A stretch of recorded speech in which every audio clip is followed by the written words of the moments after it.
वैसे नोबेल पुरस्कार के लिए बेचैन ट्रंप के लिए एक और बुरी खबर है। रूस यूक्रेन युद्ध में उनका शांति प्रस्ताव फेल होता दिख रहा है। अगर ट्रंप को यकीन ना हो तो पहले वीडियो सबूत देख लें। वैसे उनको पता है ये सारी चीजें, ध्यान से देखिए। अब आप उनकी आंखें खुल जाएंगी। ये देखिए आप, क्या है ये है यूक्रेन की राजधानी कीव, जहां पर ज़ेलेंस्की रहते हैं या नहीं रहते हैं वो सब्जेक्ट ऑफ डिस्कशन है। अब जरा ध्यान से देखिए, पुतिन की फौज ने बारूदी वर्षा करके कीव को दहला दिया है। बैलिस्टिक और क्रूज मिसाइलों के साथ ड्रोन की बौछार कर दी है। रूसी बॉम्बर्स के हमले इतने भीषण थे कि रिहायशी इलाके जल उठे। राजधानी कीव में सायरन गूंजते रहे। अभी भी लोग वहां पर बंकर्स में, मेट्रो के बेसमेंट में हैं। रूस ने 600 से ज्यादा ड्रोन्स और मिसाइलों से स्ट्रैटेजिक अटैक किए हैं। कीव पर हुए हमलों में किंजल हाइपरसोनिक मिसाइल का इस्तेमाल किया गया है। एक साथ कीव के 20 इलाके टारगेट किए गए, जिसमें 100 इमारतों को भारी नुकसान पहुंचा है। ऐसी रिपोर्ट है कि रूस के हमले में 14 लोगों की मौत हो गई, 38 घायल हो गए। पहली बार कीव में ब्रिटिश काउंसिल की बिल्डिंग पर अटैक किया गया है। ये सीधे सीधे ब्रिटेन को मैसेज है। रूस के मिसाइल हमले में ब्रिटिश गवर्नमेंट बिल्डिंग को भारी नुकसान पहुंचा है। हर प्रेस कॉन्फ्रेंस में युद्ध रुकवाने का दावा करने वाले राष्ट्रपति को यह तस्वीरें काफी चुभ रही होंगी, लेकिन ट्रंप थोड़ा इंतजार करें। आगे हम कुछ और प्रमाण देने जा रहे हैं जो न केवल उनकी चिंता बढ़ाने वाले हैं, बल्कि नोबेल पुरस्कार के सपने पर पानी भी फेर सकता है। क्योंकि रूस की तरफ से यूक्रेन पर किया गया यह बहुत बड़ा हमला था, जिसमें यूरोप के लिए भी संकेत थे। ब्रिटेन को भी पुतिन ने सीधा मैसेज दिया है। जाहिर है पुतिन के इस रुख पर डर के साथ खलबली मचनी थी, और यह खलबली फ्रांस के राष्ट्रपति इमैनुअल मैक्रों के पोस्ट में दिखी।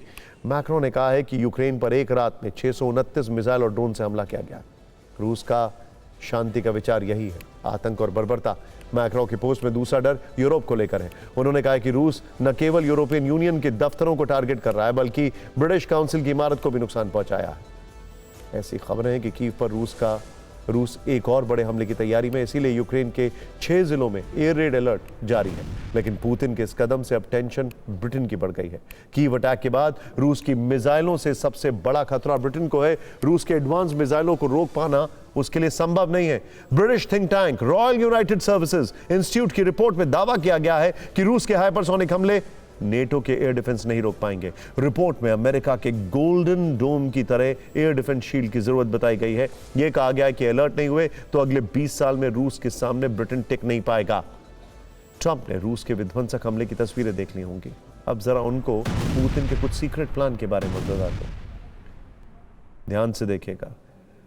35 साल बाद रूस न्यूक्लियर टेस्ट के बेहद करीब पहुंच चुका है। पुतिन जल्द परमाणु बमों के टेस्ट को मंजूरी दे सकते हैं। आर्कटिक साइट के निदेशक आंद्रेई सिरिस्तिन का दावा है कि टेस्ट के लिए नोवाया जेलम्या साइट तैयार हो चुकी है। खबर है कि रूस के सैन्य अधिकारियों ने साइट का निरीक्षण भी कर लिया है। 1961 में आर्कटिक साइट पर सबसे शक्तिशाली परमाणु बम जार का परीक्षण हुआ था। जाहिर है कि न्यूक्लियर टेस्ट के जरिए पुतिन का पश्चिम को वार्निंग देने का प्लान है। रूसी अधिकारियों के हवाले से न्यूयॉर्क टाइम्स की रिपोर्ट है कि रूस में 8 साल के बच्चों को हथियार चलाने की ट्रेनिंग दी जा रही है। उन्हें ग्रेनेड फेंकना सिखाया जा रहा है। ये वो बच्चे हैं जिनका परिवार यूक्रेन युद्ध लड़ चुका है। समझने वाली बात है, अगर पुतिन ने न्यूक्लियर टेस्ट किया है तो यह न्यूक्लियर अटैक की एस्केलेशन लेडर में आखिरी कदम होता है। न्यूक्लियर मिसाइल का डिप्लॉयमेंट पहला, उसके बाद फाइटर प्लेन्स में न्यूक्लियर मिसाइल का डिप्लॉयमेंट दूसरा, फिर होता है न्यूक्लियर टेस्टिंग और लास्ट होता है न्यूक्लियर अटैक।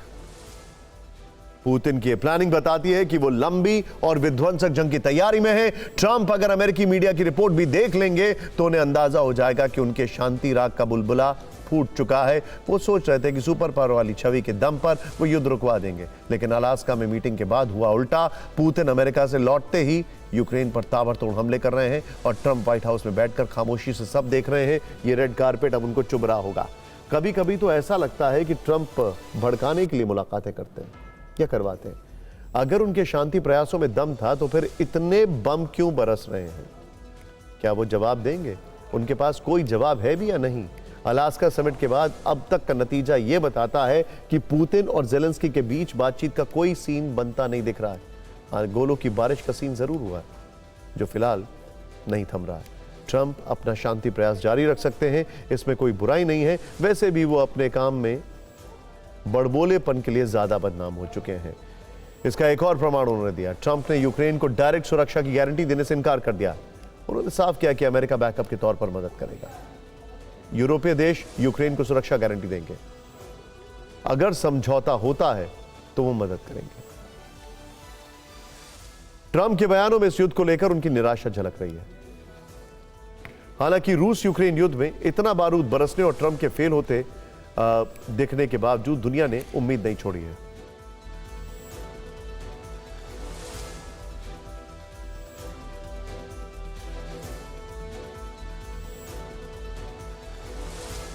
पुतिन और ज़ेलेंस्की की मुलाकात को मुमकिन बनाने की कोशिश चल रही है। कुछ संभावित लोकेशन भी आ चुकी हैं। इनमें तुर्की के सबसे बड़े शहर इस्तांबुल का नाम है। एक सवाल के जवाब में खुद वहां के उपराष्ट्रपति ने इस्तांबुल में मुलाकात का ऑफर दिया है। स्विट्जरलैंड का जिनेवा शहर भी एक विकल्प है। वार्ता के लिए इस लोकेशन का मैक्रोन ने भी समर्थन किया, लेकिन यहां पर पुतिन नहीं जाएंगे क्योंकि उनके खिलाफ वारंट इशू हो चुका है ऑलरेडी इंटरनेशनल क्रिमिनल कोर्ट की तरफ से। यूरोप के देश ऑस्ट्रिया ने अपनी राजधानी वियना में पुतिन और ज़ेलेंस्की की मीटिंग का प्रस्ताव दिया। यहां भी शायद पुतिन नहीं जाएंगे। कतर और यूएई भी एक विकल्प है। हाल के वर्षों में कतर कई अंतर्राष्ट्रीय टकराव के मसलों को सुलझाने वाला प्लेस बन चुका है, लेकिन यहां का ऑफर खुद पुतिन ने दिया था, आपको याद हो तो। मतलब तुर्की, स्विट्जरलैंड, ऑस्ट्रिया, कतर और यूएई यानी 5 देश चाहते हैं कि पुतिन और ज़ेलेंस्की की अगर कोई मुलाकात हो तो उनके देश में हो। लेकिन क्या ये मुलाकात हो पाएगी?